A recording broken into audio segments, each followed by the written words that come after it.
والتين والزيتون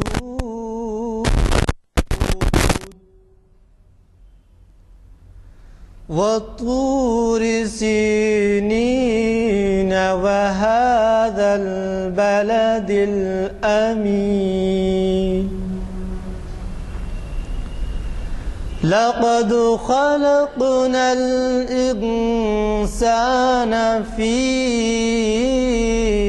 أحسن تقويم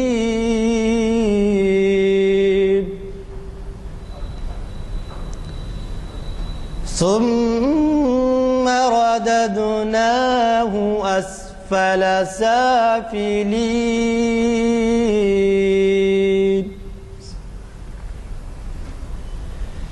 إلا الذين آمنوا وعملوا الصالحات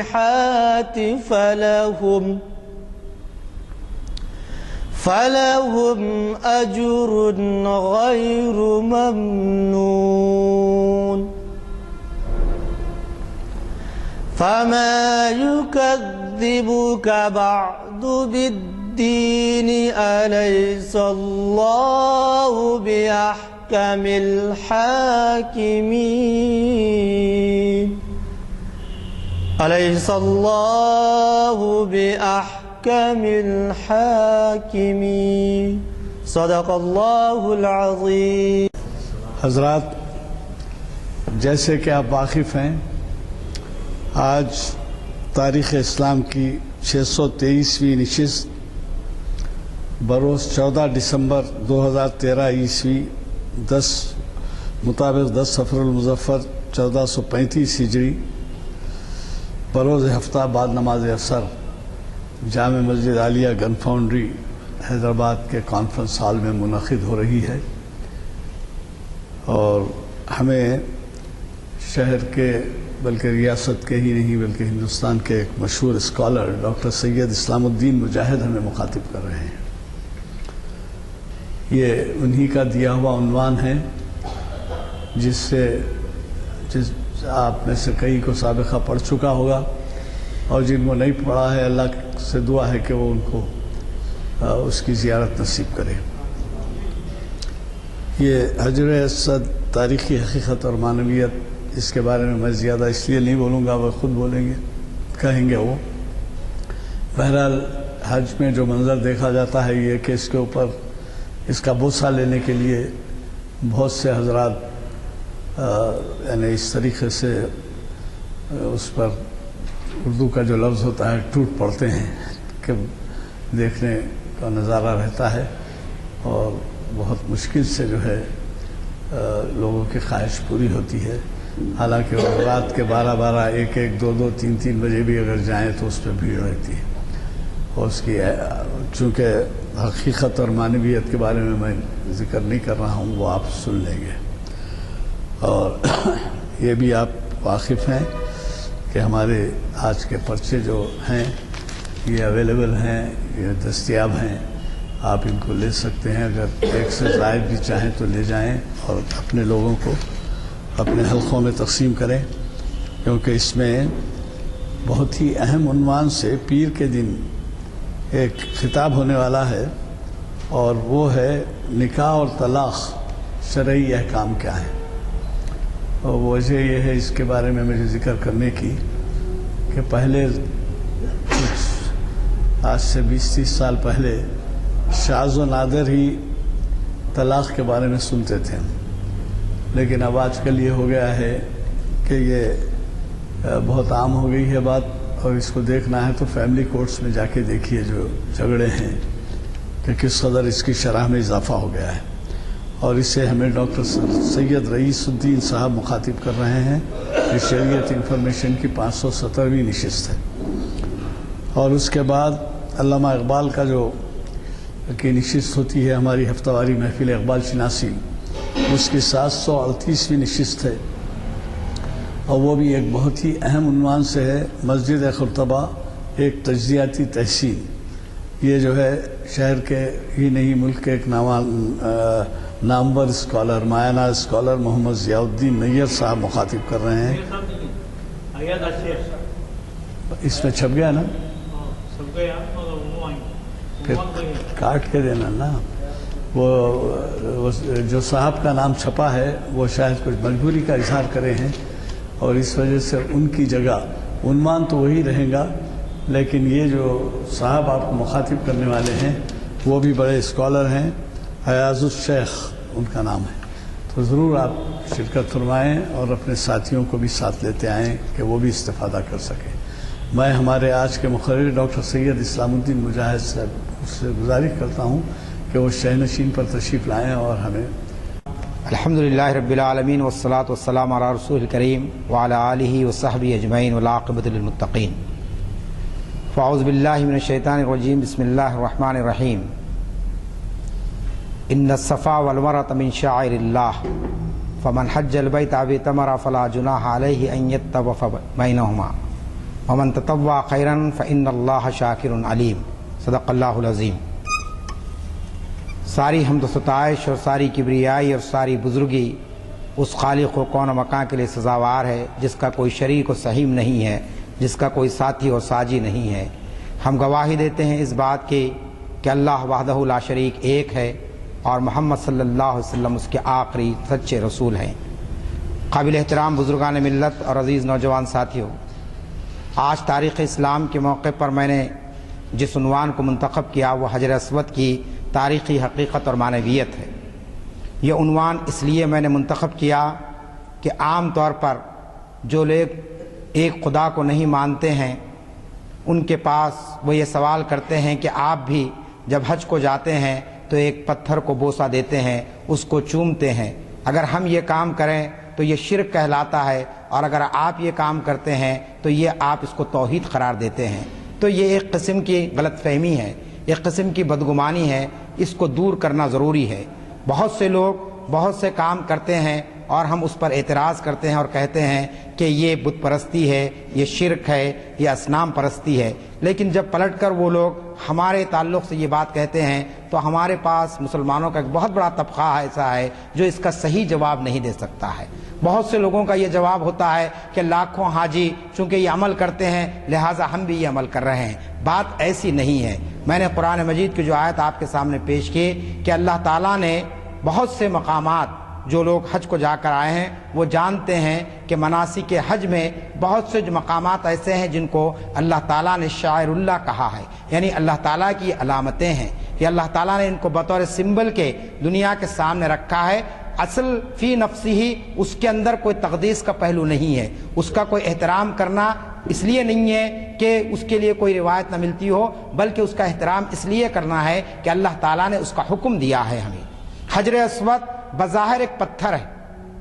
لیکن اس کی جو عظمت ہے, اس کی جو معنویت ہے, اس کی جو حقیقت ہے, وہ حقیقت کو اگر دنیا جان لے تو پھر یہ سوال خود بخود حل ہو جائے گا کہ مسلمان اسے شاعر اللہ میں شمار کرتے ہیں. اللہ تعالیٰ کی ایک ایسی علامت ہے اور ایک ایسا نشان ہے جس کے ذریعے سے بھی توحید کا درس دیا گیا ہے.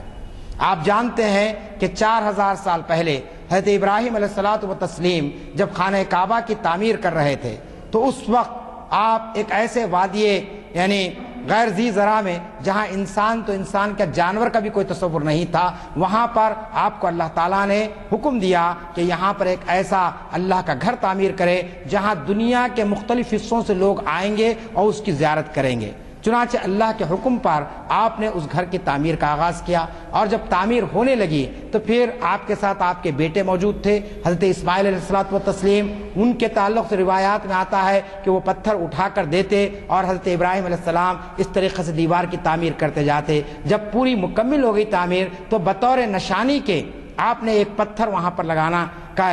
یعنی ارادہ کیا اور اپنے بیٹے سے کہا کہ ایک پتھر لاؤ میرے پاس تاکہ میں اسے بطور نشانی لگا دوں. چنانچہ حضرت اسماعیل ایک پتھر لے کر آئے, لیکن حضرت ابراہیم کو وہ پتھر پسند نہیں آیا, واپس کر دیا آپ نے اس پتھر کو, کہا کہ دوسرا لاؤ. اس دوران میں خود حضرت ابراہیم علیہ السلام ایک پتھر لیے اور لگا دیے. روایات میں آتا ہے کہ حضرت اسماعیل نے سوال کیا اپنے والد صاحب سے اور کہا کہ ابا جان یہ پتھر آپ کو کس نے لا کر دیا ہے؟ تو حضرت ابراہیم کا جواب کیا تھا؟ جس نے مجھے تمہارا محتاج نہیں بنایا ہے.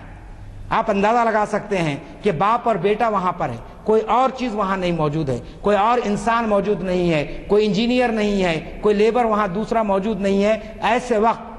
حضرت ابراہیم نے کہا کہ میں تمہارا محتاج نہیں ہوں، اور بعض روایت میں یہ بھی آتا ہے کہ یہ پتھر جو تم سے زیادہ پرتھیلا ہے، یعنی فوری طور پر مجھے مل گیا اور میں نے وہاں پر لگا دیا۔ چنانچہ اس کے تعلق سے یہ دو باتوں کے اشاروں سے کہا جاتا ہے کہ اللہ تعالیٰ نے آپ کو اشارہ کیا تھا کہ یہ وہ پتھر ہے جو بھیجا گیا جنت سے حضرت آدم علیہ السلام کے ذریعے سے، اور یہ ایک مقدس ترین چیز ہے، لہٰذا تم کو حکم دیا جاتا ہے کہ اس کو لگایا جائے یہاں پر۔ دیگر روایات میں یہ بات آتی ہے کہ جب حضرت آدم علیہ السلام جنت سے نکلے اور دنیا میں آپ کو بھیجا گیا تو اللہ تعالیٰ نے اس حجر اسود کو بھی آپ کے ساتھ بھیجا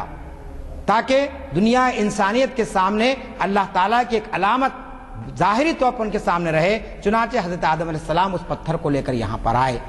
اور پھر وہ کسی اور مقام پر رہ گیا۔ چنانچہ حضرت نوح علیہ السلام کے دور تک بھی یہ پتھر موجود تھا۔ جب نوح علیہ السلام کے دور میں طوفان آیا تو آپ نے اس کو ایک ایسے مقام پر رکھ دیا، ایک بڑے پہاڑ پر، اور وہ پتھر محفوظ رہا، جبکہ اس طوفان میں ہر چیز جو ہے سو چلی گئی، سیلاب کی یعنی نظر ہو گئی، لوگ مارے گئے اور پوری جو ہے انسانیت جو ہے نا انسان ختم ہو گئے، لیکن اس کے باوجود اللہ تعالیٰ نے اس پتھر کی حفاظت فرمائی۔ تو اس طریقے سے ہم دیکھتے ہیں کہ اس کی تاریخی حقیقت کے لیے مستند روایات ہمارے پاس موجود ہے۔ ایسی بات نہیں ہے کہ یہ بیچ میں سے کوئی چیز شروع ہو گئی ہے۔ حضرت آدم علیہ السلام کے آمد کے موقع پر اس کا ذکر کیا گیا، پھر حضرت ابراہیم علیہ السلام جو خانہ کعبہ کی تعمیر کر رہے تھے اس وقت اس کا ذکر کیا گیا، پھر اس سے پہلے آپ جانتے ہیں کہ حضرت نوح علیہ السلام کے دور میں اس کے تعلق سے یہ بات کہی گئی۔ اصل جو چیز ہے کہ آج اس کی کیا معنویت ہوتی ہے، اس کی کیا اہمیت ہے، اس کے تعلق سے احادیث میں جو بات آتی ہے وہ یہ بات صاف طور پر ظاہر ہوتی ہے کہ حجر اسود کو بوسہ دینے کے معنی دراصل حضرت ابراہیم علیہ السلام کی لائے ہوئی شریعت کو اور آپ کے اسوے کو قبول کرنا ہے، یہ معنی ہے۔ اصل میں یہ نہیں ہے کہ ایک پتھر کے سامنے جا کر ہم بوسہ کریں یا اسے سجدہ کریں، بلکہ یہ کہا گیا کہ حجر اسود سے اظہار محبت دراصل حضرت ابراہیم علیہ الصلوۃ والتسلیم کی زندگی کو اور ان کی سیرت کو قبول کرنے کا اعلان ہے۔ چنانچہ اس کو مناسک کے حج میں شامل کیا گیا ہے۔ حج اور عمرے کے موقع پر یہ مقدس فریضہ صفا مروہ کے پہاڑیوں کے ساتھ ساتھ اس کو جوڑا گیا، اور دیگر مناسک کے ساتھ اس کو جوڑنے کا مقصد یہ ہے کہ حضرت ابراہیم علیہ الصلوۃ والتسلیم پر جو آزمائشیں آئی، جو مصیبتیں آئی، ان مصیبتوں کے موقع پر حضرت ابراہیم جس استقامت کا ثبوت دیے اور جس طریقے سے اللہ تعالیٰ کے احکامات کو مانے، اس کا اعتراف کرنا ہے۔ چنانچہ ایک مورخ لکھتے ہیں کہ حجر اسود دراصل حضرت ابراہیم علیہ السلام سے حد درجہ محبت اور ان کی خدمات کا نہ صرف اعتراف ہے بلکہ ان کے بتائے ہوئے راستے پر چلنے کا اعلان ہے۔ آپ احادیث میں سنتے ہیں کہ کوئی شخص حج کر کے جب آتا ہے تو اس کی مثال اللہ کے رسول نے ایسی دی ہے کہ جیسا کہ وہ اس وقت پیدا ہوا ہے، سابقہ پوری زندگی اس کی اگر وہ گناہوں میں تھی، غلط کاموں میں تھی، وہ ختم ہو گئی، اب بالکل جو ہے ایک نئی زندگی کا اس کا آغاز ہے۔ اس نئی زندگی کے آغاز کے لیے کیا ہے، حضرت ابراہیم علیہ الصلوۃ والتسلیم کے اسوے کو قبول کرنے کی بات کی گئی۔ کہا گیا کہ اس اسوے کو قبول کیا جائے، اور یہ حجر اسود دراصل اسوہ ابراہیم کی یاد دہانی کا ایک ایسا ذریعہ ہے کہ جس کی پوری بنیاد توحید پر ہے۔ یہ سوال ہمارے ذہن میں آتا ہے کہ حضرت ابراہیم علیہ السلام تو توحید کی دعوت دیے، لیکن حج کے موقع پر یا دیگر جب بھی سفر کا موقع ہوتا ہے جاتے ہیں تو لوگ حجر اسود کو بوسہ دیتے ہیں، تو بظاہر یہ جو ہے ایک نفی ہو رہی ہے توحید کی، یہ جو ہے اللہ کی وحدانیت کی نفی ہو رہی ہے، بات ذہن میں یہ آ سکتی ہے۔ اسی لیے کہا گیا کہ یہ دراصل اس پتھر کی تقدیس کرنا یا اس کا احترام کرنا نہیں ہے، بلکہ حضرت ابراہیم کی لائی ہوئی تعلیمات کو ماننا ہے۔ اگر ہم یہ دیکھیں کہ اس پتھر کو اللہ تعالیٰ نے اتنی زیادہ اہمیت کیوں دی ہے اور قیامت تک کے لیے اسے ایک نشانی کے طور پر کیوں رکھا، وہ اس لیے رکھا کہ حضرت ابراہیم کی پوری زندگی شرک اور بت پرستی کے خلاف میں تھی۔ چنانچہ آپ جانتے ہیں کہ اللہ تعالیٰ نے ان کو دیگر انبیاء پر جو فوقیت عطا کی، دیگر انبیاء پر ان کو جو برتری عطا فرمائی، اس کی وجہ دراصل یہی نظر آتی ہے کہ حضرت ابراہیم علیہ السلام بچپن سے لے کر جوانی اور جوانی سے لے کر بڑھاپے تک جس قسم کی آزمائشوں پہ گزرے، اس آزمائشوں کے بعد اللہ تعالیٰ نے اس بات کا فیصلہ فرمایا کہ آپ کے ہر عمل کو قیامت تک کے لیے زندہ اور تابندہ کر دیا جائے۔ چنانچہ آپ جانتے ہیں ہم جو قربانی ادا کرتے ہیں، آپ کے بیٹے کو قربان کرنے کا حکم دیا گیا، آپ پسو پیش نہیں ہوئے، آپ نے اپنے بیٹے کو جو صلی اللہ کے راستے میں قربان کرنے کی پوری تیاری کر لی، لیکن اللہ تعالیٰ جان لینا نہیں چاہتا تھا، حضرت ابراہیم کو آزمانا چاہتا تھا، چنانچہ آزمائش پہ پورے اترے، اور آپ نے دیکھا کہ اس قربانی کو اللہ تعالیٰ نے قیامت تک کے لیے امت مسلمہ کے لیے واجبی قرار دے دیا۔ کوئی شخص جو صاحب استطاعت ہو اس کے لیے لازمی ہے کہ بقرعید کے موقع پر ان 3 دنوں میں وہ قربانی کو ادا کرے۔ اللہ کے رسول نے یہاں تک فرما دیا کہ قربانی دینے کی استطاعت نہ رکھنے کے باوجود اگر کوئی شخص قربانی نہ کرے تو اسے ہماری عیدگاہ میں نماز پڑھنے کی اجازت بھی نہیں رہے گی۔ تو اس طریقے سے سنت ابراہیمی کو اللہ تعالیٰ نے زندہ کیا۔ خانہ کعبہ کی تعمیر چونکہ حضرت ابراہیم علیہ الصلوۃ والتسلیم نے کی تھی، اور پھر وہ دعا آپ کو یاد ہوگی کہ آپ نے کہا تھا کہ اللہ تو اس بستی کو جو ویران نظر آ رہی ہے، جہاں پر کوئی انسان موجود نہیں ہے، اسے تو اس طریقے سے بھر دے کہ دنیا کے مختلف کونوں سے، مختلف علاقوں سے لوگ آئے اور تیرے گھر کا طواف کریں۔ چنانچہ ہم 1400 سال کی مختصر تاریخ میں دیکھ رہے ہیں کہ کس طریقے سے حج کا منظر جو ہوتا ہے، ساری دنیا حیران اور پریشان ہے کہ افریقہ کے لوگوں کا رنگ الگ، ہندوستان کے لوگوں کا رنگ الگ، امریکہ کی زبان الگ، پاکستان کا مزاج الگ، لیکن اس کے باوجود جب حج میں مل جاتے ہیں تو پھر آپ دیکھتے ہیں کہ نہ کوئی شخص بادشاہ وقت کو پہچان سکتا ہے، نہ کوئی جو ہے سو بڑے رئیس زادے کو پہچان سکتا ہے، نہ کوئی غریب انسان کو پہچان سکتا ہے۔ سب کا لباس ایک، سب کی جو ہے نا عادتیں ایک، اور سب کو وہی مراسم ادا کرنا ہے جو ایک عام حاجی کو ادا کرنا ہے، ایک بڑے سے بڑے حکمران بادشاہ کو بھی وہ مراسم ادا کرنا پڑے گا۔ تو اس طریقے سے اللہ تعالیٰ نے ایک ایک سنت کو حضرت ابراہیم علیہ السلام کی زندہ کر دیا۔ یہ دراصل مقصد ہے۔ چنانچہ آپ جانتے ہیں کہ حضرت ابراہیم علیہ السلام نے جب اس گھر کی تعمیر کر دی اور وہاں پر حجر اسود کو نصب فرما دیا تو اس وقت آپ نے جو دعا کی وہ دعا کیا تھی؟ اے بار الہ، ہم نے یہ گھر صرف تیری عبادت کے لیے بنایا ہے، تو ہم دونوں کو اپنا مطیع اور فرمانبردار بنا، اور ہم سے ایک ایسی نسل اٹھا جو تیرے سامنے سر جھکاتی اور تیری اطاعت کرتی ہو۔ خانہ کعبہ کی تعمیر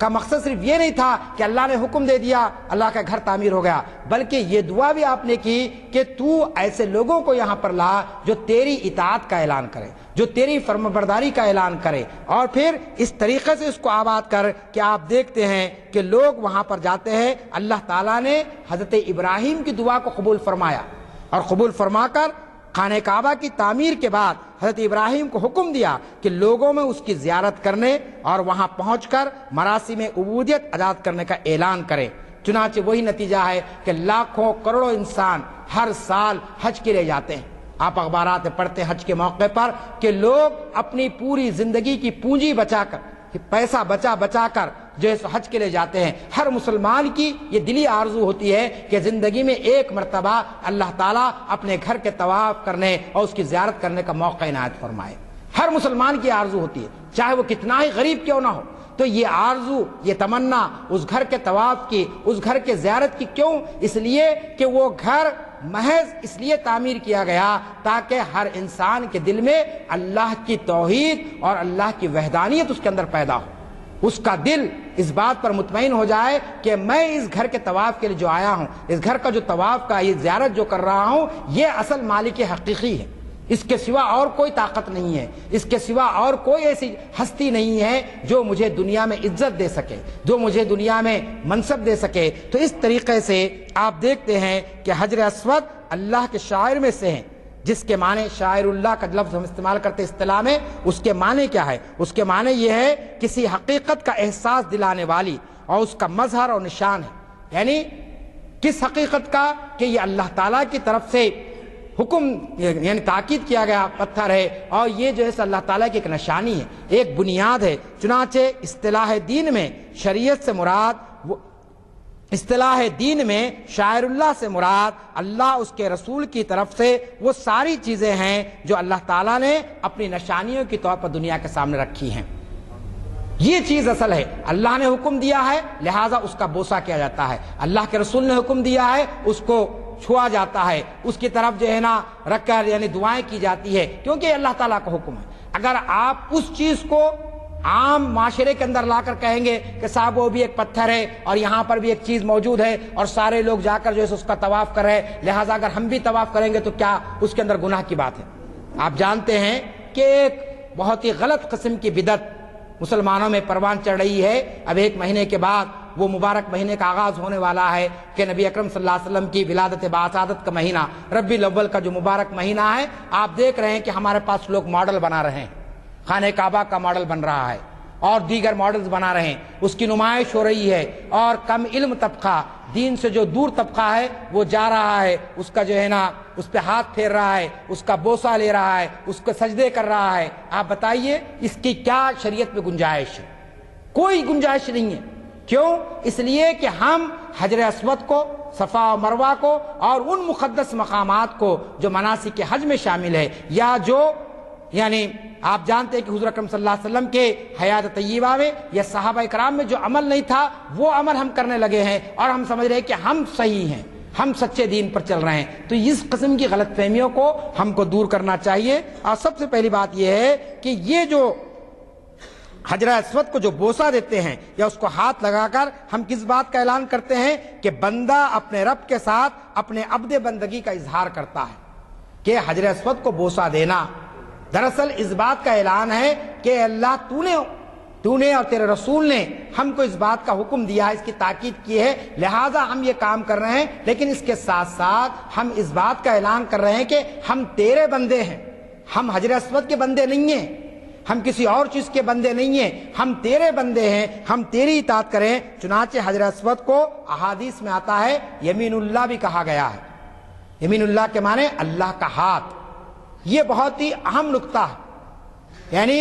آپ روایت میں پڑھیں گے، احادیث میں اور تاریخ اسلام کی کتابوں میں، تو یہاں آپ کو ملے گا مولانا امین احسن اصلاحی صاحب جو بہت بڑے مفسر قرآن گزرے ہیں، انہوں نے اپنی تفسیر میں یہ بات لکھی ہے کہ حجر اسود کو بعض احادیث میں یمین اللہ کہا گیا ہے۔ اور یمین اللہ کس بات کا اشارہ ہے؟ اس بات کا اشارہ ہے اللہ کا وہ ہاتھ ہے، اور اللہ کے ہاتھ پر آپ رہ کے کہہ رہے ہیں کہ اللہ کہ میں اس حجر اسود کو گواہ بنا کر کہہ رہا ہوں کہ میں حج کے مقدس سفر پر آیا ہوں اور میں نے مراسم حج ادا کر لیے ہیں، اب میں آئندہ سے اپنی زندگی کو پاک اور صاف گزاروں گا، میں جائز اور ناجائز میں تمیز کروں گا، میں حلال رزق کماؤں گا، حرام کے قریب نہیں پھٹکوں گا۔ یعنی حجر اسود کو پر ہاتھ رکھنا دراصل اللہ کے سامنے عہد کرنا۔ کس بات کا عہد کرنا؟ مولانا امین حسن لکھتے ہیں کہ وہ اس بات کا اشارہ ہے کہ بندہ جب اس کو ہاتھ لگاتا ہے تو گویا وہ اللہ کے ہاتھ میں اپنا ہاتھ دے کر اس سے تجدید بیعت کرتا ہے، تجدید عہد کرتا ہے۔ اور کس بات کا عہد کرتا ہے؟ اس بات کا عہد کرتا ہے کہ میں خدا کے علاوہ کسی کی محبت اپنے دل میں نہیں رکھوں گا، میں دنیا سے دشمنی کروں گا یا دنیا میری دشمن ہو جائے گی تو اس کی بنیاد اللہ کے احکامات ہوں گے، نہ کہ میرا نفس ہوگا۔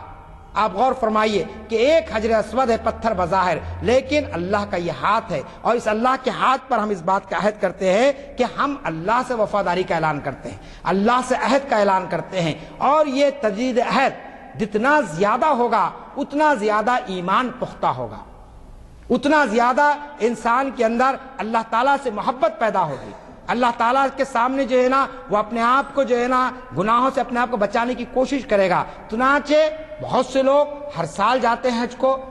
کچھ وقفے کے بعد جاتے ہیں، تو اس پہ ہم کو برا ماننے کی ضرورت نہیں ہے، اس لیے کہ اگر وہاں جانے کے بعد ہم اپنی تجدید کرتے ہیں، ہم دوبارہ اعادہ کرتے ہیں حجر اسود کے سامنے کھڑے رہ کر کہ اے اللہ ہم عہد کرتے ہیں کہ آئندہ تیرے احکام کے مطابق زندگی بسر کریں گے، تو یہ بہت بڑی بات ہے۔ چنانچہ حجر اسود اللہ کے شاعر میں سے ہے، لیکن یہ بات ذہن میں رہے کہ یہ تعظیم ظاہری اور باطنی ہی نہیں ہے۔ یہ بہت اہم پوائنٹ ہے اس کا کہ اس کے ریلیونس کیا ہے، اس کی معنویت کیا ہے کہ کسی کی تعظیم آپ ظاہراً کریں۔ میں میرے بزرگ جناب غلام ازدانی صاحب کے سامنے کھڑے رہوں، بڑے ادب کے ساتھ رہوں اور بڑی تعریف کرو، اور سامنے ان کی موجود میں قصیدے پڑھو اور پلٹتے ہی میں ان پر تنقید کروں یا ان پر الزام لگاؤں، تو لازمی چیز ہے کہ مجھ سے بدترین شخص اور کوئی نہیں ہوگا۔ کسی کے سامنے تعریف کرے اور پیچھے جو ہے سو وہ بات اس میں موجود نہیں ہے، اور ہے بھی تو اس کو لوگوں کے سامنے بیان کرنا اس کی اسلام نے اجازت نہیں دی ہے۔ تو آپ اندازہ لگائیے ایک عام آدمی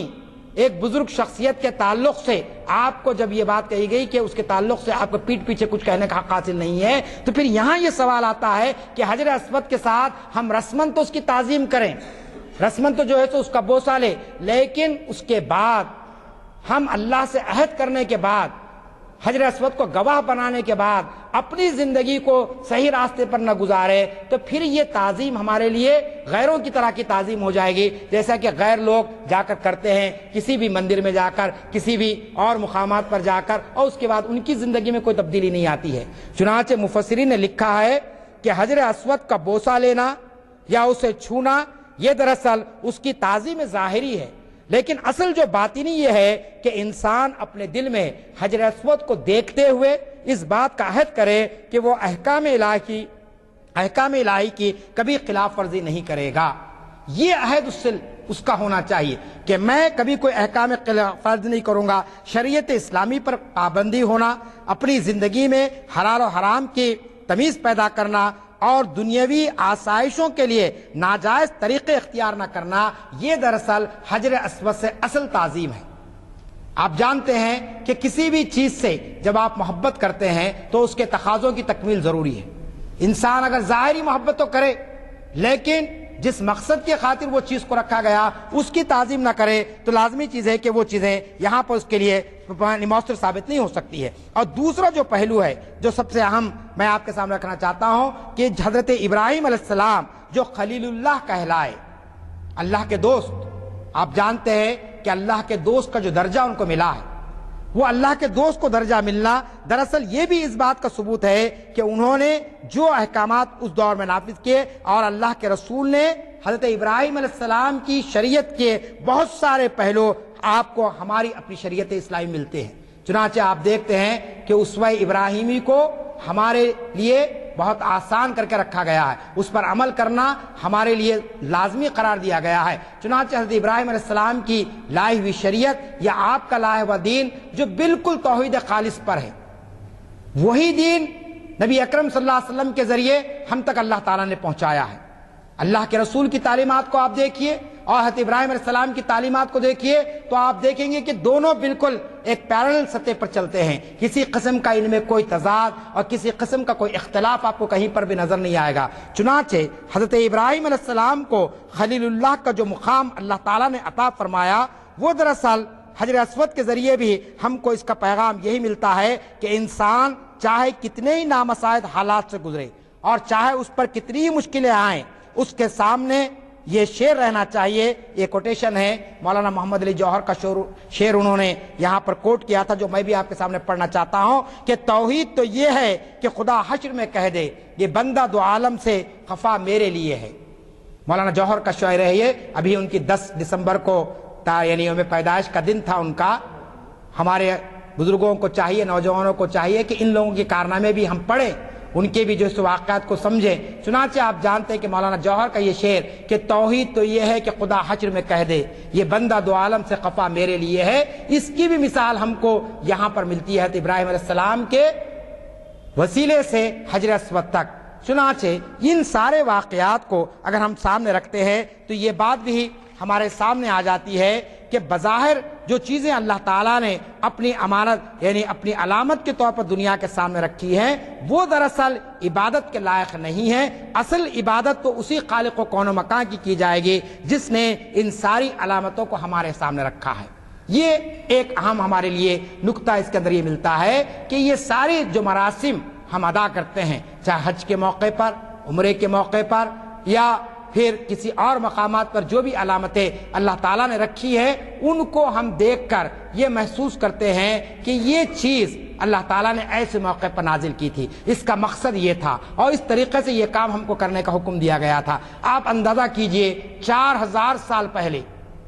اللہ نے حکم دیا حضرت ابراہیم کو کہ ایسی وادی کے اندر تم جو ہے نا اپنا وہ بناؤ، میرا گھر بناؤ، اور پھر یہ کہا گیا کہ اس کے طواف کے لیے، اس کی زیارت کے لیے ہم انتظام کریں گے کہ دنیا کے مختلف کونوں سے لوگ یہاں پر آئیں گے اور جو ہے نا اس طریقے سے یہ سلسلہ چلتا رہے گا۔ آپ اندازہ لگائیے اللہ تعالیٰ نے حضرت ابراہیم کے عمل کو اور خانہ کعبہ کی تعمیر کو کتنا یعنی زندہ رکھ دیا کہ آپ دیکھتے ہیں کہ کروڑوں لاکھوں انسان آتے ہی چلے جا رہے ہیں، ہر سال اس میں جو ہے نا اضافہ ہوتے جاتا ہے۔ تو اس کے ذریعے سے ایک بات یہ بھی ہم کو معلوم ہوتی ہے کہ جب بندہ اللہ تعالیٰ کے احکامات کے آگے بغیر کسی چوہا چرا کے اس کے حکم کی تابعداری کرتا ہے تو اللہ تعالیٰ کو وہ عمل اتنا پسند آتا ہے، اتنا پسند آتا ہے کہ وہ آنے والی نسلوں کے لیے اس کو یادگار بنا دیتا ہے۔ حضرت ابراہیم یہ سوال کر سکتے تھے اللہ تعالیٰ سے کہ اللہ تعالیٰ اس وادی غیر ذی زرع میں، اس جنگل اور بیابان میں اگر میں یہ تعمیر کروں گا جو ریگستان کا علاقہ ہے جہاں کوئی پانی کا خطرہ نہیں مل سکتا ہے، یہ ہو سکتا ہے کہ یہ میری محنت بیکار ہو جائے گی، یہ میری محنت اکارت ہو جائے گی۔ یہ سوال حضرت ابراہیم کر سکتے تھے، لیکن قرآن حضرت ابراہیم کے عمل کو پیش کرتا ہے، کہتا ہے کہ انہوں نے کسی بھی مقام پر اللہ تعالیٰ سے کوئی سوال تو بہت دور کی بات ہے، اللہ تعالیٰ سے کوئی وضاحت بھی طلب نہیں کی ہے۔ بیٹے کی قربانی کو آپ لے لیجئے، خواب میں کہا اللہ تعالیٰ نے، خواب میں اشارہ ہوا آپ کو کس بات کا کہ اب آپ اپنے بیٹے کو ہمارے راستے میں قربان کر دیجئے۔ آپ کہہ سکتے تھے کہ اللہ میں نے دعا کیا آپ سے اور آپ نے دعاؤں کے نتیجے میں ایک بیٹا مجھے عطا کیا ہے، اب میں اسے کیسے قربان کر دوں؟ آپ نے کہا کہ نہیں، یہ چیز بھی میں اللہ کے راستے میں قربان کرنے کے لیے تیار ہوں۔ چنانچہ یہ کہا گیا کہ حضرت ابراہیم علیہ السلام کو اللہ تعالیٰ نے صدیقا نبیہ کا خطاب فرمایا کہ نبی اور سچے نبی تھے، یعنی کوئی ایسی بات اور کوئی ایسی تعلیمات ان کی زندگی میں نہیں ملتی ہے۔ چنانچہ حجر اسود کے تعلق سے بھی ہمارے سامنے ہمیشہ یہ حقیقت رہنی چاہیے کہ حضرت ابراہیم نے جس لو کے ساتھ اور جس جستجو کے ساتھ اللہ کے گھر کو تعمیر فرمایا تھا اور اس کو جو مقام عطا فرمایا تھا، اس کا مقصد دراصل یہی تھا کہ سارے انسانوں کے سامنے اسلام اللہ تعالیٰ کے ان مظاہر کو ہمیشہ کے لیے تا قیامت زندہ رکھ دیا جائے، اور اللہ تعالیٰ نے اس کا انتظام فرمایا۔ چنانچہ زمزم کا معاملہ آپ دیکھتے ہیں، یہ دوسرا شاعر ہے، یعنی اللہ تعالیٰ کی علامت ہے حجر اسود کے ساتھ کہ وہ مقام جہاں حضرت اسماعیل پیاس کے لیے تڑپے تھے، اپنی ایڑیوں کو رگڑے تھے، اللہ تعالیٰ نے اس کو کیسا یادگار مقام بنا دیا۔ دنیا سائنس اور ٹیکنالوجی کی انتہا پر پہنچ چکی ہے، لیکن اس کے باوجود آج تک اس بات کی تحقیق نہیں ہو سکی کہ آخر یہ مقدس ترین جو مقام ہے اور یہ جو متبرک پانی وہاں سے آ رہا ہے، آخر اس کے جھرنے کہاں کہاں تک ہے۔ لاکھوں کروڑوں انسان اس سے فیضیاب ہوتے جا رہے ہیں، لیکن اس میں کسی قسم کی کوئی کمی اور بیشی نہیں ہو رہی ہے۔ اگر عام مقامات پر، عام ممالک میں برسات اگر وقت پر نہ ہو، 15-20 دن کا اگر فرق آ جائے تو آپ دیکھتے ہیں کہ سال بھر پینے کے پانی کی لوگوں کو تکلیف ہوتی ہے، اور پھر مختلف قسم کے مسائل اور مختلف قسم کے جو ہے نا مشکلات میں انسان گھر جاتا ہے۔ لیکن آپ اندازہ کیجئے کہ اللہ تعالیٰ نے کیسا وہاں پر اس کا انتظام فرمایا کہ لاکھوں کروڑوں انسان اس سے فیضیاب ہو رہے، لیکن اس کے باوجود اس میں کسی قسم کی کوئی کمی محسوس نہیں ہوتی ہے، بلکہ روایات میں آتا ہے کہ اگر اس کو روکا نہ جاتا تو وہ پانی اس طریقے سے بہتا کہ بہت بڑا ایک علاقہ اور پوری انسانیت اس سے فیضیاب ہوتی۔ زمزم کے معنی ٹھہر جانے کے، زمزم جب کہا گیا تو رک گیا وہ پانی، اگر وہ بہتا تو نہیں معلوم کہ اس سے اور کتنے چشمے نکلتے اور کتنے لوگ اس سے فیضیاب ہوتے۔ تو بہرحال یہ اللہ تعالیٰ کی علامتیں ہیں، اور ان علامتوں کے تعلق سے میں آخری بات یہ کہنا چاہتا ہوں کہ ہم اس میں بہت زیادہ عقل کو لڑانے یا سائنٹیفک طور پر اس کے تجربے کرنے یا پھر اس کو تاریخی دلائل کے ذریعے ہم اس پر تحقیق کرنے کی زیادہ ہم کوشش لیے نہ کریں، کیونکہ یہ اللہ تعالیٰ کے، جیسا کہ میں نے کہا کہ اللہ کی سنت ہے، اللہ جس چیز کو زندہ رکھنا چاہتا ہے وہ زندہ رہتی ہے، اور جس چیز کو فنا کرنا چاہتا ہے وہ فنا ہو جاتی ہے، وہ عبرت کا نشان بن جاتی ہے۔ آپ 30ویں پارے میں پڑھیے، میں اس موقع پر ان آیات کو بھی رکھنا چاہتا تھا، ابھی ذہن میں مجھے آیا کہ لوگ بڑے بڑے محلات بناتے ہیں، عالیشان محلات بناتے ہیں، بڑے بڑے جو ہے نا خوبصورت جو ہے نا تفریح گاہیں بناتے ہیں، اور اس کے بعد یہ سمجھتے ہیں کہ یہ باقی رہیں گے اور اس کو لوگ آنے والی نسلیں اس کو دیکھیں گے۔ چنانچہ قوم عاد و سمود، جن کو بڑا ناز تھا اپنی محلات پر، جو یہ کہتے تھے کہ خدا کا عذاب اگر آئے گا تو غریب لوگوں پر آئے گا، فٹ پاتھ پر رہنے والوں پر آئے گا، کچے مکانوں میں رہنے والوں پر آئے گا، وہ لوگ مارے جائیں گے جن کے پاس زندگی کی سہولتیں نہیں ہیں، ہم تو عالیشان محلوں میں رہنے والے ہیں۔ انہوں نے خدا کو باضابطہ یہ چیلنج کیا، قرآن گواہی دیتا ہے کہ جب خدا کا عذاب آیا تو کیسے آیا؟ الم تر کیف فعل ربک بعاد ارم ذات العماد لم یخلق مثلها فی البلاد وثمود الذین جابوا الصخر بالواد وفرعون ذی الاوتاد الذین طغوا فی البلاد. یعنی اللہ تعالیٰ نے قوم عاد و سمود کو مخاطب کر کے کہا کہ تم اپنے محلات پر بڑے ناز کرتے تھے، تم یہ سمجھتے تھے کہ یہ جو میخیں تم نے گاڑ دی ہیں یہ جو خدا کے عذاب کو کیا جو ہے مقابلہ کریں گی، لیکن ایسا عذاب آیا کہ ان کے محلات تو محلات پورے جو ہے نا جتنے لوگ وہاں موجود تھے ان محلات میں وہ سارے کے سارے زمین دوز ہو گئے اور وہ نشان عبرت بن گئے. آج بھی قومیں جاتی ہیں اور دیکھتی ہے عاد و سمود کے مقامات کو. اسی طریقہ سے آپ جانتے ہیں کہ بعض عبرت کے نشانات کو اللہ تعالیٰ نے رکھ دیا ہے تاکہ لوگ عبرت لے وہاں پر. یہ عبرت کے نشانات نہیں ہیں، یاد رکھ لیجئے. حجر اسود، آب زمزم، صفا و مروہ، یا اسی طریقے سے جتنے وہاں پر متبرک مقامات ہیں مکہ اور مدینے کی سرزمین پر، یہ سارے متبرک مقامات ہیں اور یہ وہ مقدس مقامات ہیں جس سے بڑی بڑی تاریخی حقیقتیں جڑی ہوئی ہیں، اور جس سے صرف تاریخ کی حقیقتیں جڑی ہوئی نہیں ہیں بلکہ اس کے ذریعے سے خود آنے والی نسلوں کو ایک پیغام ملتا ہے. اور وہ پیغام کیا بات کا ملتا ہے؟ یہ ساری نشانیاں اللہ تعالیٰ کی ہیں، اللہ تعالیٰ کی خلاقیت اور اللہ تعالیٰ کی کبریائی کا اعلان ہے. اگر اللہ تعالیٰ نہ چاہتا تو لازمی چیزیں کہ وہ چیزیں نہ ہوتی. میں اپنی بات کو حضرت عمر کے قول پر ختم کرتا ہوں. حضرت عمر رضی اللہ تعالیٰ عنہ جو بڑے جری تھے ایمان کے معاملے میں بھی اور ایمان لانے سے پہلے بھی. ایمان لانے سے پہلے بھی ان کی زندگی کا ایک مختصر خاکہ آپ کے سامنے رکھ دو کہ جب اللہ کے رسول مکے میں دعوت دین دے رہے تھے اور لوگوں کو اسلام کی طرف بلا رہے تھے تو مشرکین مکہ نے طے کیا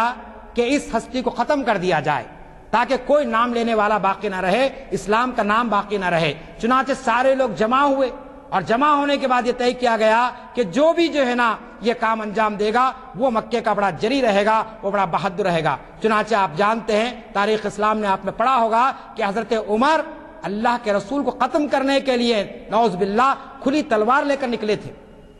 لیکن جب اسلام کو آپ نے قبول کر لیا تو پھر یہی عمر تھے جنہوں نے خانہ کعبہ میں کھڑے رہ کر کہا کہ لوگوں میں ہجرت کر رہا ہوں،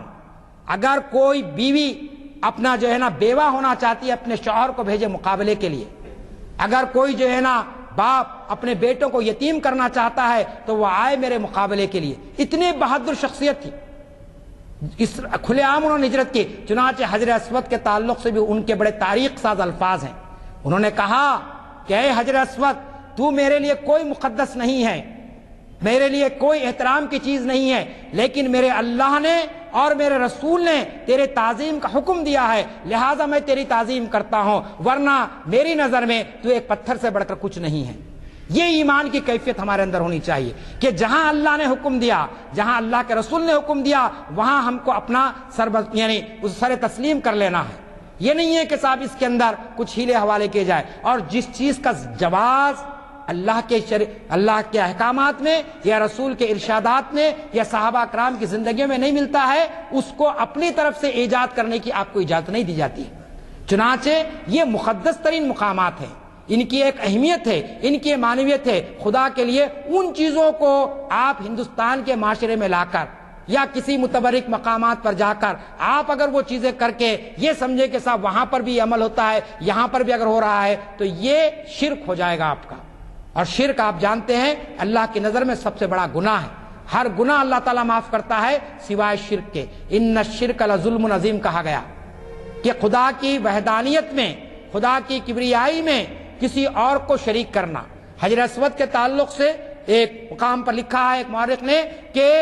قل هو اللہ کا جو سورہ ہے اس سورے کے بعد اب مزید آپ کو یہ سوچنے کی ضرورت نہیں ہے کہ صاحب یہ حجر اسود کیا ہے، اس کا مقام کیا ہے. اللہ تو واحد ہے، قل هو اللہ احد، اللہ ایک ہے، وہ اکیلا ہے، اس کے ساتھ کوئی شریک نہیں ہے، اس کا کوئی ساتھی نہیں ہے، وہ کسی کا بیٹا نہیں ہے، وہ کسی کا باپ نہیں ہے. ساری تفصیل اللہ تعالیٰ نے اس مختصر سورہ بیان کر دی ہے. معنی یہ ہے کہ اللہ تعالیٰ کا حکم ہے حجر اسود کو بوسہ لینا، اللہ کے رسول کا عمل ہے. اللہ تعالیٰ نے نبیوں کی تاریخ کو محفوظ رکھنے کے لیے، ان کے عمل کو محفوظ رکھنے کے لیے اس پتھر کو جو ہے اس مقدس مقام اور منصب عطا کیا، اس کو ہم اپنے پیش نظر رکھیں. لیکن جو بات کہی گئی کہ وہ اللہ کا ہاتھ ہے، جب اللہ کے ہاتھ کے تعلق سے آپ کے دل میں محبت ہے تو پھر اللہ کے احکامات سے آپ کو کتنی محبت ہونی چاہیے، اللہ کے ارشادات پر آپ کو کتنی یعنی عمل کرنا چاہیے۔ یہ چند باتیں جو میں نے ضروری سمجھی وہ آپ کے سامنے رکھنے کی کوشش کی ہے۔ اللہ تعالیٰ مجھے اور آپ کو اس بات کی توفیق عطا فرمائے کہ ہم حجر اسود کے تعلق سے سنے ہیں، اللہ تعالیٰ اس کی زیارت کا ہم کو موقع عنایت فرمائے، بار بار جانے، جو لوگ جا چکے ہیں انہیں بار بار جانے کا موقع عنایت فرمائے، اور جو نہیں جا سکے انہیں جلد سے جلد جانے کی اللہ تعالیٰ اسباب مہیا فرمائے، تاکہ ہم اللہ کی ان علامات کو دیکھ کر اپنے اندر نئی ایمان کی حرارت پیدا کر سکے۔ رب اغفر ورحم وانت خیر الراحمین، وآخر دعوانا ان الحمد للہ رب العالمین۔ السلام علیکم حضرات، کتاب تھا اس کی اہمیت سے تو آپ واقف ہیں، اس کو میں کیا کروں، صرف اتنا ہی کہوں گا، بعض باتیں آپ کے گوش گزار کرنی ہیں۔ ایک تو یہ ہے کہ مخرج صاحب نے یہ فرمایا کہ بڑے جو زوما ہیں یا بڑے بڑے لوگ ہیں دنیا میں مالدار، وہ یہ سمجھتے ہیں کہ ہم قیامت میں یا اللہ تعالیٰ جس وقت حساب کتاب کرے گا اس میں ہمارے لیے، ہم تو محلوں میں رہتے ہیں، یہ سب عام لوگوں کے لیے ہے۔ تو اس پہ مجھے یاد آیا ایک شعر ہے کہ چھپ پڑے ہیں مقبروں میں ہوں نہاں کچھ بھی نہیں، چھپ پڑے ہیں مقبروں میں، مقبروں میں تو بڑے لوگ ہوتے ہیں، مقبروں میں ہوں نہاں کچھ بھی نہیں، نہیں مصرع اولا یہ ہے، گونجتے تھے جن کی عظمت سے زمین و آسماں، گونجتے تھے جن کی عظمت سے زمین و آسماں، چھپ پڑے ہیں مقبروں میں ہوں نہاں کچھ بھی نہیں۔ تو یہ جو ہے وہ انگریزی کا ایک شاعر ہے غالباً ملٹن، وہ لکھتا ہے ڈیتھ دی لیولر، مشہور نظم ہے اس کی ڈیتھ دی لیولر، یعنی جس وقت موت آتی ہے تو سب کا ایک ہی درجہ ہو جاتا ہے، چاہے وہ کتنا بھی بڑا رہو کتنا بھی چھوٹا رہو۔ دوسری بات آپ سے عرض کرنی تھی، ہمارے ہاں جو لائبریری ہے اس میں کئی ایسے ہمدرد حضرات ہیں۔ لائبریری کیا ہے؟ وہ دارالمطالعہ ہے، ریڈنگ روم۔ اب ظاہر ہے ریڈنگ روم آپ سے کیا مطالبہ کرتا ہے وہ آپ سمجھ جائیے۔ تو ہمارے ہاں ایسے لوگ ہیں جو اپنے گھروں میں قیمتی میگزینز منگاتے ہیں، رسالے منگاتے ہیں، اور وہ جب پڑھ لیتے ہیں تو یہ خیال کرتے ہیں کہ ایسے لوگ جو اس کا بار برداشت نہیں کر سکتے ان کو بھی اس سے استفادہ کرنا ہے۔ تو اس میں نہ صرف دینی معلومات ہوتی ہیں بلکہ سائنسی معلومات ہوتی ہیں، تاریخی، فلسفیانہ، سب قسم کی معلومات ہوتی ہیں، اور وہ پڑھنے کے بعد اپنے ساتھیوں کو یا ہم نشینوں کو پڑھنے کا موقع دینے کے لیے وہ لا کے دارالمطالعے میں رکھ دیتے ہیں۔ مجھے افسوس کے ساتھ کہنا پڑتا ہے کہ ذوق مطالعہ غائب ہو گیا ہے، اور اس کی جگہ ٹی وی، کھیل کود اور زیادہ سے زیادہ کمائی کے لیے دوڑ دھوپ، اس میں ہم لگ گئے ہیں۔ میرا خیال ہے کہ اگر تھوڑا وقت بھی آپ نکالیں، 15 منٹ یا آدھا گھنٹہ ایسا مختص کر لیجئے کہ آپ ان کتب سے فائدہ اٹھائیں جس میں بڑے بڑے علماء اور بڑے بڑے پروفیسرز، بڑے بڑے سائنسداں نئی نئی باتیں کہتے ہیں، اور اس میں طرح طرح سے آپ کو سمجھایا جاتا ہے۔ اب آپ اس وقت جا کے اوپر دیکھیے دارالمطالعے میں کتنے کتابیں ہیں۔ مجھے بڑی خوشی ہوتی ہے، ہمارے ہاں سردار نانک سنگھ نشتر بھی موجود ہیں جو شہر کے ایک بہت بڑے اسپیکر ہیں، اور کئی جگہ ہماری محفلوں میں، مشاعروں میں، خاص بات یہ بھی ہے کہ عثمانیہ یونیورسٹی کے وہ اردو کے میں ہیں، اور ان کا کلام بھی جو ہے چھپ چکا ہے، اور وہ جب میں دیکھتا ہوں تو اس لائبریری میں بیٹھے ہوئے کتب سے استفادہ کرتے ہیں۔ تو بہرحال میرا کہنے کا مطلب یہ ہے کہ اس کی طرف توجہ کیجیے۔ دوسری بات آپ سے یہ کہنی تھی کہ ہمارے یہ محافل، ان کی قدر و قیمت جانتے ہوئے شہر کے ایک مخیر صاحب نے مجھ سے کہا کہ صاحب آپ یہ چودیواری میں اتنے اہم خطابات کرتے ہیں اور یہ باہر والوں کو کس طرح معلوم ہوتا ہے؟ تو میں نے کہا بھائی کچھ اخبار والے اس کا اقتباس دے دیتے ہیں، ہم ان کو بھیجتے ہیں، وہ دیتے ہیں۔ تو انہوں نے کہا کہ یہ تو صحیح ہے، اخبار سب تو پڑھتے نہیں، اور جب اخبار پڑھتے ہیں تو چند لوگوں کو فائدہ ہوتا ہے، اور بعض اخبارات دیتے ہیں، بعض اخبارات نہیں شائع کرتے، تو پھر کیا کیا جائے؟ تو انہوں نے تقریباً 1 لاکھ کے خرچے سے یہ استفادے کا موقع دیا ہے، جو آپ کے سامنے ویب سائٹ کی شکل میں موجود ہے۔ تو یہ ویب سائٹ کا نمبر ہر پرچے پہ بھی درج ہوتا ہے۔ یہ کوشش کیجئے،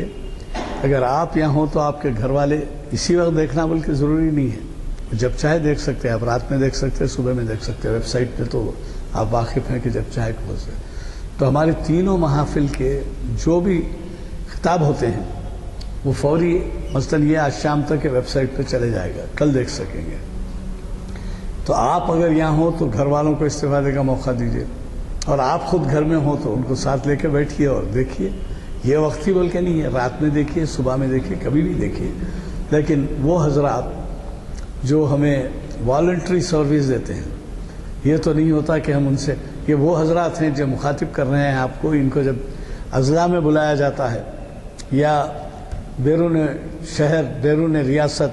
بیرون ملک بلایا جاتا ہے تو ان کو ہوائی جہاز کا خرچہ دیا جاتا ہے اور پھر 5 اسٹار ہوٹلوں میں ٹھہرایا جاتا ہے۔ اور وہ حضرات جب ہمارے پاس آتے ہیں تو مجھے دیکھ کے بعض وقت دکھ ہوتا ہے کہ وہ جو ہے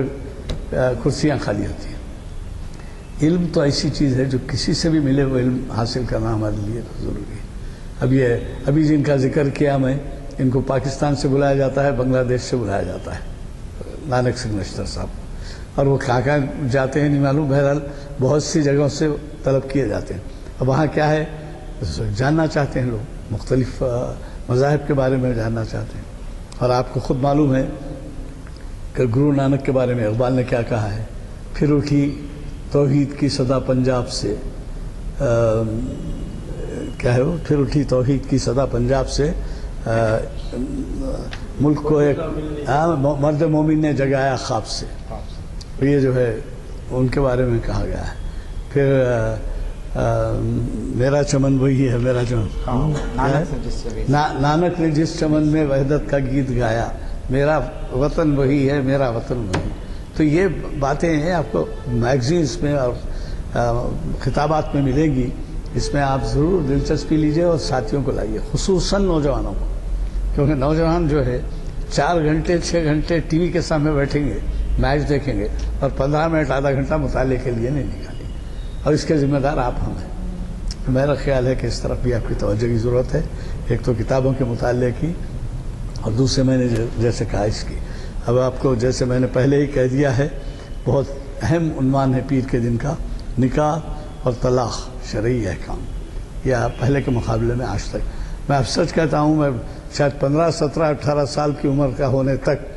ایک خاتون سے واقف تھا جن کو جو مطلقہ تھی، طلاق ہوا تھا، اس سے ہٹ کے میرے کو معلوم ہی نہیں تھا کہ طلاق کیا چیز ہے، یا یعنی کہ ایسے بھی لوگ ہیں جو طلاق دیتے ہیں۔ اب آج کل تو بس پوچھے مت، یہ جو شرح ہو گئی ہے طلاق کی اتنی زیادہ، اور نکاح کے بارے میں بھی بڑی غلط فہمیاں ہیں، نکاح اور طلاق دونوں کے بارے میں آپ کو، تو پیر کے دن ضرور تشریف لائیے، اور ایسے حضرات کو جو ان عنوانات سے متعلق جن کے لیے معلومات ضروری ہیں، وہ ان کو مشورہ دیجیے کہ صاحب یہ چل کے ایسے ایک عالم سے سنیں کہ اس کے احکام کیا ہیں۔ نہ صرف یہ بلکہ آپ ان سے سوال جواب بھی کر سکتے ہیں اور پوچھ سکتے ہیں۔ بعض وقت تو کئی وقت پچھلے 2 خطاب ہمارے مفتی صاحبان کے ہوئے، شرعی انفارمیشن سب سے، دونوں بھی مفتی تھے۔ تو اس طریقے سے میری گزارش ہے کہ آپ توجہ فرمائیں، چونکہ دعا ہو چکی ہے۔ ہاں آئیے۔ میں سنا ہوں، میں وضاحت چاہتا ہوں اس کی۔ ابراہیم علیہ السلام کو جو خواب پڑھا تھا، بیٹے کے زبان کے لیے پڑھا تھا، بیٹا یہ انسان کی زبان کے لیے پڑھا تھا، یا اپنی محبت کو قربان کرنے کے لیے پڑھا تھا؟ قرآن سے قرآن میں باضابطہ آیت ہے، میں آیت پڑھ دیتا ہوں، میں کہا گیا کہ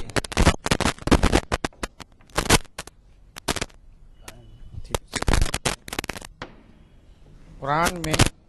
آیت ہے